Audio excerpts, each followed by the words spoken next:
개정 과목도 있고. 자, 이제 설명 좀 드려볼게요. 충당부채, 우발부채는 뭐냐면 그 일반적으로 여러분들 부채라는 건 내가 언제 부채니까 갚아야 되니까 돈이 나가야 되잖아요. 언제 돈이 나가고 그 다음에 얼마가 나가는지가 대부분 정해져 있어요. 대부분 우리가 배웠던 부채들이요. 외상매입금 이런 것들 언제 나가고 그러죠.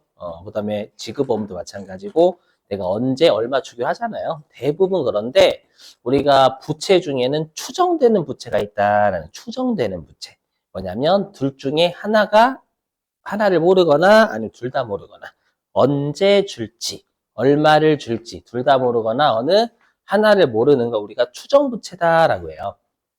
그 추정부채가 우리 회계에서는 충당부채라는 거하고 우발부채라는 게 있어요. 그러니까 어떻게 생각하시면 되냐면 이렇게 생각하시면 돼요. 회계로 사례 들어보면 우리 회사가 전기차 만드는 회사예요. 맞죠? 근데 전기차에서 화재가 발생한 거예요. 아시죠? 가끔 뉴스에 저번에 한번 터졌죠. 벤츠인가? 맞죠? 그래서 내가 이제 우리 회사가 만든 전기차에서 화재가 발생한 거예요. 그래서 그 전기차 이제 거기 타신 분이 소송을 거신 겁니다. 소송을. 그죠? 그럼 소송이 걸렸으니까 내가 이제 피고인이 된 거죠, 여러분들. 맞죠? 자, 피고인 됐어요. 근데 이제 내가 가가지고 이제 상표는 가릴게요. 김앤 머시기 장. 상표 완벽하게 가렸죠? 김앤 머시기 장. 가렸고, 김앤 고추장이라고는 안 했잖아. 죄송. 자, 아무튼, 상표 가렸고, 거기에 물어봤어요. 혹시 저희가 소송에서 이길 수 있나요? 했더니, 이번에 그 검수가 나왔는데, 이거 누가 봐도 전기차에서 문제가 발생했다고 만들 때. 그죠? 그래서 미안하지만 저희도 어떻게 안 돼요. 라고 한 거예요. 그죠? 거기서 안 되면 우리나라는 안 돼. 그죠? 그래서 어떻게 된 거야? 이제 지읒됐구나. 라고 해서. 근데 실제로 지읒된 거예요? 지읒이 될 것 같은 거예요? 그렇죠. 지읒이 된 게 아니라 지읒이 될 것 같은 거예요. 맞죠? 실제로는 1심에서 만약에 떨어지면 다시 2심 가고, 다시 2심 가면 떨어지면, 우리 회사가 졌어. 30까지 가면 되는 거, 대법원까지. 상대방 지칠 때까지. 예. 상대방 안 지치겠지. 저 돈이 있는데, 그죠? 누가 봐도 많이 받을 것 같은데, 안 지치지. 저 같아도 하겠다. 자, 그러면 우리가 투자자 있잖아요.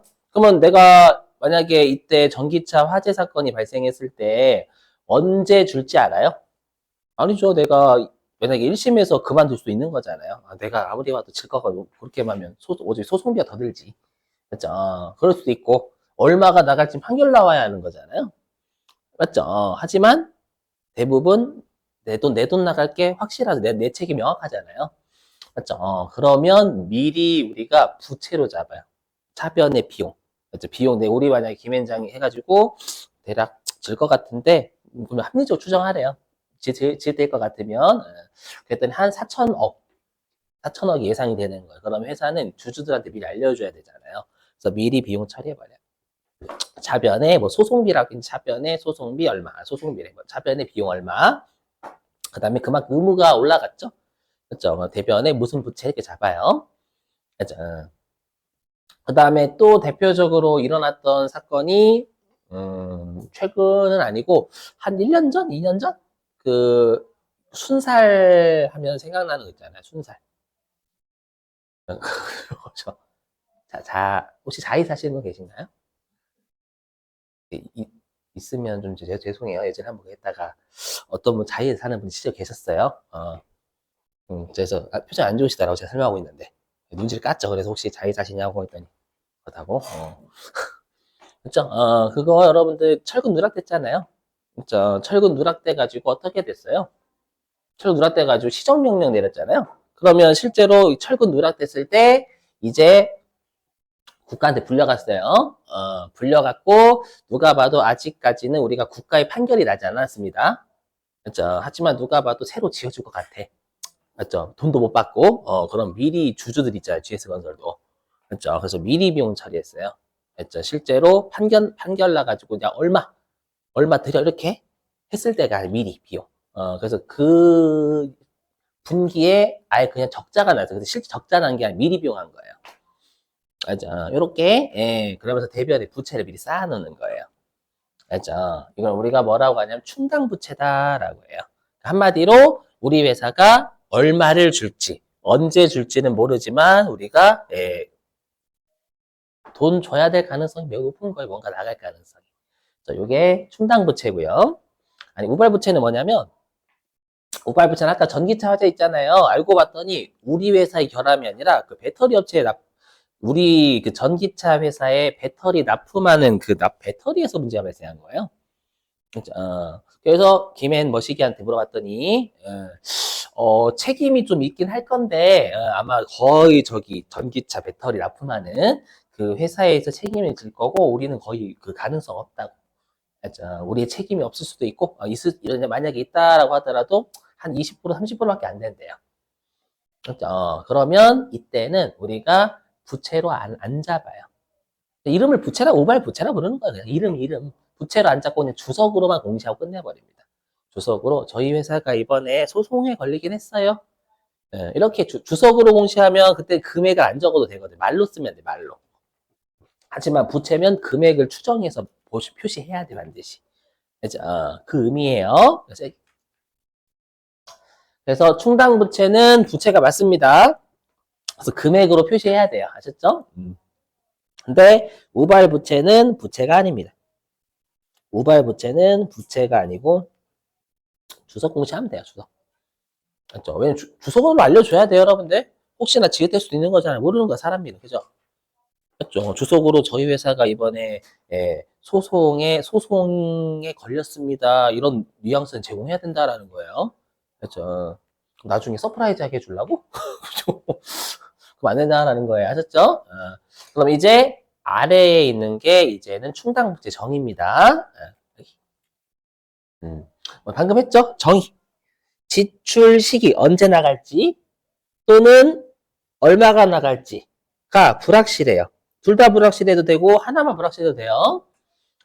다만 부채로 장부에 기록을 한다는 인식이 기록하는 거였죠. 그렇죠? 그러면 요건이 어떻게 되냐라는 거예요. 첫째, 과거 사건. 과거에 내가 전기차를 팔았죠. 맞죠? 그래서 지금 의무가 부여됐잖아요. 의무. 배상금을 줘야 될 의무. 지금 현재 있죠. 그렇죠? 얼마인지 모르지만 의무. 그리고 지읒될 가능성이다라는 건 뭔가 돈 같은 게 나간다라는 거죠. 그래서 우리가 자산은 돈 들어올 가능성이 매우 높다를 미래 경제적 효익이라고 했죠. 효익의 유입. 여기는 유입이 나가는 거예요. 돈 나가는 유출이라 표현해요. 그래서 미래 경제적 효익의 유출 가능성이 매우 높다. 그리고 금액을 여기는 추정을 신뢰성 있게 해. 추정. 맞죠? 막 그쪽 상담사분들 있잖아요.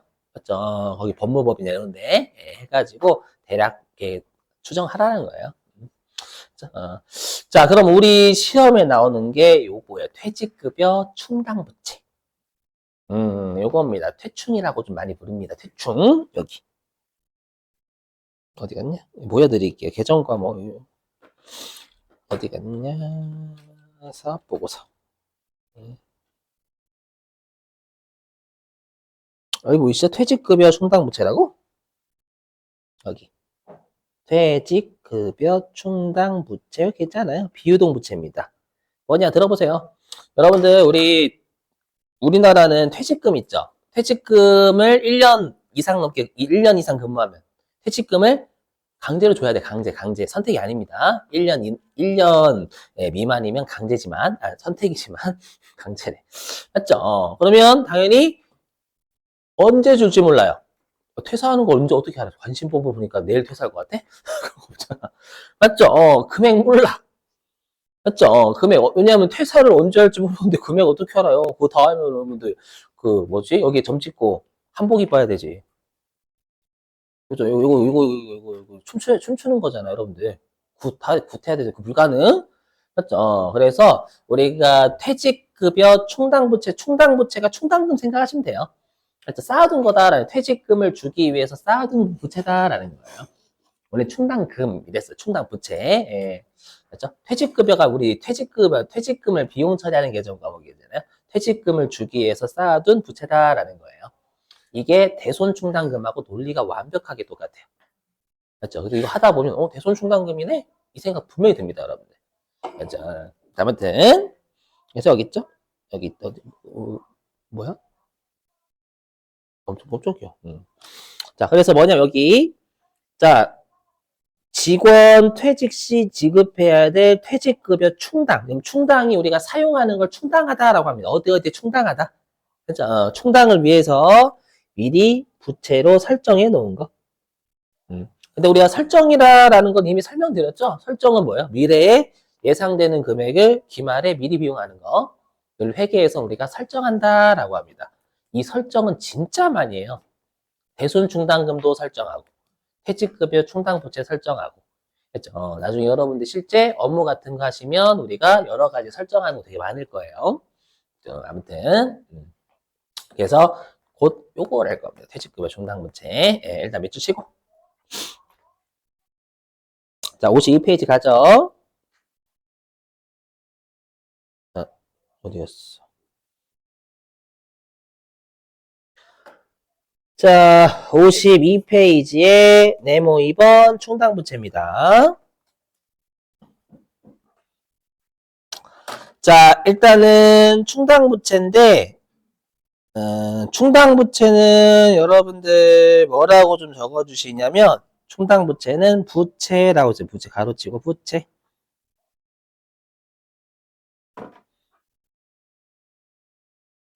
자, 그리고 어디냐? 일단은 이거 네 줄 다 밑줄입니다. 네 줄 다 밑줄. 자, 충당부채는 과거 사건이나 거래 결과에 대해서 현재 의무가 있고 지출의 시기 또는 금액이 불확실하다라는 거 추정부채다라는 뜻입니다. 하지만 그 의무를 이행하기 위해서 자원이 유출될 가능성이 매우 높고 또한 당해 금액을 신뢰성 있게 추정할 수 있는 의무를 말한다. 그러니까 세 가지를 다 만족해야 돼요. 계속 밑줄. 다만 충당부채의 인식요건 중 하나라도 충족시키지 못하는 경우에는 우발부채로 인식하여 주석 공시하며 부채로 인식하지 아니한다. 되셨어요? 자, 그랬을 때, 자, 그러면 이제 아래 충당부채 인식요건이다라고 있죠? 다 들어보세요. 이거 나올 수도 있으니까. 뭐냐면, 이런 게 있어요, 여러분들. 어떤 게 있냐면, 자, 들어보세요. 이런 게 있습니다. 느낌만 가지세요. 시험에 계산은 안 나오니까. 여기 뭐 현재 가치 이런 거가 있어가지고. 뭐냐면, 우리 회사가, 원자력 발전소를 건설하려고 한대요. 그렇죠? 근데 원자력 발전소를 건설하려면 그냥 정부가 허가해 줄까요? 안 해줘요, 여러분들. 그렇죠? 일단, 방사능. 무섭잖아요, 여러분들. 그렇죠? 그렇기 때문에, 또는, 만약에 우리 회사가 원자력이 아니라 석탄화력 발전소를 한다라고 하면, 환경을 엄청나게 돼요. 그렇죠? 그리고 뭐도 돼요? 여러분, 땅도 오염돼요. 그렇죠? 그래서 나중에, 야, 너 땅 복구해. 복구해야지만 너 사줄게. 너 그 해당 석탄화력 발전소 건설하게 해줄 거야. 그래서 이렇게 조건 내건다라는 거예요. 이해되시겠어요? 이거 우리가 복구 충당부채래, 복구. 왜냐면 언제 복구할지 몰라. 맞죠? 왜냐면 석탄화력 발전소 사용하고 토지 오염됐을 때 언제인지 모르잖아요. 맞죠? 근데 법에 따라서 요거 뭐예요? 법에 따라서 유출될 거죠, 분명히. 복구하면 돈 나가잖아요. 그리고 금액 추정해야 되고요. 그죠? 그리고 내가 과거 사건이랑 나중에 복구하는 시점 입장에서는 예전에 내가 석탄 화력 발전소를 건설했고, 그렇죠? 지금 그 복구하는 시점 의무가 존재하잖아요. 맞죠? 그러면 이때 어떻게 처리하냐면, 만약에 우리 회사가 5년 뒤 있죠? 석탄 화력 발전소는 지금 지어. 근데 5년 뒤에 복구를 해야 될 때. 5년 뒤에 복구할 것으로 예상되는 금액이 예를 들어가지고 얼마라고 할까? 한 2천만 원 된대, 2천만 원? 5년 뒤에 2천만 원이잖아요. 근데 지금 시점의 가치로 따져야 돼, 항상 회계는. 기간이 장기면 무조건 지금의 가치로 따져야 돼요. 아시죠? 다 듣고 버리세요. 왜 그러냐면, 듣고 버리세요. 이거 다 이해를 하기 위해서 하는 거니, 그냥. 내가 복구하는 조건을 껴안고 석탄화력 발전소 취득했잖아요. 그렇죠? 그러면 내가 만약에 5년 뒤에 2천만 원을 복구해야 되는데 지금의 내가 복구할 때 금액은 예를 들어서 한 1,500만 원 된대요. 그러면 1,500만 원의 부채를 껴안는 조건으로 지금 석탄화력발전소 취득했잖아요. 그렇죠? 그럼 1,500만 원만큼을 올해 부채를 늘려요. 올해. 부채를 늘리면서 차변에 석탄화력발전소 금액에 더해요. 1,500만 원만큼. 왜 더하는지 되시겠어요? 그 부채를 껴안나? 죄송해요. 떠안는이지 껴안나? 오해하지 마시고 무시하는 거예요. 용어 잘못 선택했다고. 껴안고 싶어서 죄송해요. 이거 아닌 것 같아. 드립 방금 실수. 죄송해요. 방금 실수. 오해하지 말아요. 전 절대 그런 사람이 아니에요. 왜 내가 내 무덤을 팠을까? 떠안는 조건으로 자산을 취득했잖아요. 맞죠? 그럼 그 부채만큼 자산 취득을 위한 부채다라는 거예요. 그래서 부채를 증가시키고 우리가 자산 취득까지 더해버려요. 그렇죠? 그러면 당연히 회계는 항상 이 명목가액이 뭐냐면 명목가액이 현재 가치 하지 않은 숫자를 명목가액이다라고 불러요. 방금 사례에서 2천만 원. 그렇죠? 근데 회계는 기간이 장기면 반드시 현재 가치 무조건 해야 돼. 그렇죠? 왜냐하면 5년 뒤의 금액을 지금 시점의 금액으로 반드시 따져야 돼요. 당연히. 예. 자, 그래서 어디에 미치시냐? 자, 거기 첫 번째 칸에 충당부채 측정 보이세요? 세 줄 밑줄. 혹시 안 보이시면 여기 스크린 보세요. 자, 충당부채로 인식하는 금액은 현재 의무의 이행에 소요가 되는 지출에 대한 보고기간 종료일 현재 최선의 추정치야 한다. 그러니까 화이팅이란 뜻이죠. 최선. 화이팅! 추정 잘해봐. 다방 계속 밑줄. 단, 충당부채의 명목가액과 현재 가치의 차이가 중요하면 현재 가치를 반드시 해야 된다라는 거예요. 자, 근데 그럼 우리가 이미 설명했지만 12월 31일 날마다 우리가 할 건 반드시 해야 된다라고 했죠. 내가 하고 싶으면 하고 안 하고 싶으면 안 하는 게 아니에요. 그럼 당연히 추정이라는 건 변동이 될 수 있겠죠. 그래서 항상 변동이 되면 그걸 조정하라라고 되어 있는 게 두 번째 칸이에요. 그 충당부채 변동이라는 제목 보이세요? 두 줄 밑줄. 보고 기간 종료일마다 잔액을 검토하고 보고 기간 종료 현재 최선의 추정치를 반영하여 증감 조정한다. 자, 그 다음에 충당부채 사용 보이시죠? 아까 전에 복구 충당부채는 복구하는 데만 써야 되는 거고, 아까 전에 퇴직금의 충당부채는 퇴직금 주는 데만 써야 되는 거예요. 그래서 세 번째 줄 밑줄. 최초의 인식 시점에서 의도한 목적과 용도에만 사용해야 돼, 반드시. 자, 이제 아래에 우발자산 보이세요? 우발자산? 여기엔 없어가지고 설명 좀 할게요. PPT는 없어서. 그럼 우리 아까 소송을 제기당한 우리 회사는 추정부채였죠. 그러면 이제 소송을 제기한 그 전기차 화재 발생한 그 운전자 있잖아요. 운전자는 우리가 우발자산이라 우발자산. 충당자산이라는 건 없어요. 우발자산. 그렇죠? 조심하실 게 있다. 뭐냐면 내가 소송을 제기했는데 누가 봐도 우리 회사가 이길 것 같대요. 이번 반대죠? 우리 회사 이길 것 같대. 그럼 이길 것 같으면 수익을 안 잡습니다. 어떻게 하냐면 이렇게 돼 있어요. 야, 이길 것 같아? 그럼 주석으로 공시하라라는 거예요. 그리고 나중에 확실하게 이겼을 때, 소송에서 이겼을 때 그때 자산과 수익을 인식해요. 왜 그럴까요? 여기도 보수주의가 깔려있어요. 보수주의. 우리 보수주의가 최대한 어떻게 하는 거예요? 이익을 낮추는 거였죠. 그럼 기억나실지 모르겠지만 자산하고 이익은 비례 반비례. 비례, 부채하고 이익은 반비례. 그렇죠? 그럼 부채는 가능성이 너무 잡으라라는 그 이익이 줄으니까. 근데 자산은 잡으면 이익이 올라가 버려요. 그러니까 확실할 때 잡아라라는 거예요. 그렇죠? 이게 회계 기준은 아닌데 관행이에요. 관습. 그렇죠? 그러니까 우리가 관습이 뭔지 아시죠? 있잖아요. 뭐 우리가 법에 장남이 제사 지내야 된다 그런 법 없잖아요. 근데 관행상 그렇게 하고 있죠. 그건 같은 거예요. 그렇죠? 그래서 이게 좀 어려워. 자, 우발자산. 자, 세 줄 밑줄입니다.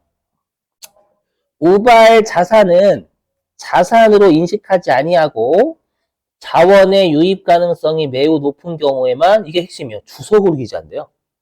그렇죠? 매우 높은 경우에 자산을 인식한다 그럼 맞는 것 같잖아. 아니라고요. 그렇죠? 계속 밑줄. 상황 변화로 인해서 자원이 유입될 것이 확정이 된 거예요. 지금 소송에서 이긴 거야. 알죠? 그럼 그때 그러한 상황 변화가 발생한 기간에 관련 자산과 이익을 인식한다라는 거예요.